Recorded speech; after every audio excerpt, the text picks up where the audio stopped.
واعتقد اني تكلمت مع رئيس الوزراء ان طالما ان الاخبار استجابه مسلمين ومسيحيين على قلب رجل واحد وهناك تعاون، انا الاوان يتم الافراج عن المعتقلين والمحبوسين، وايضا انا الاوان لكي يفرج عن قانون حدود العباده الموحد قريبا.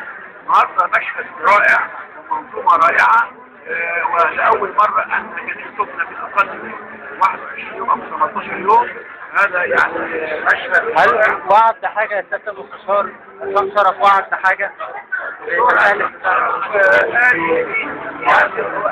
ما استطيع ان افعله اقوله، لكن وعد ان هو يدرس موضوع الافراج عنه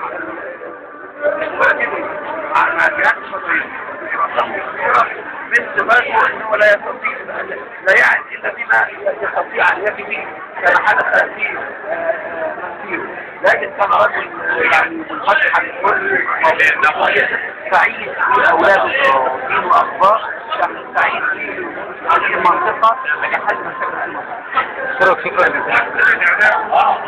هرجع لك.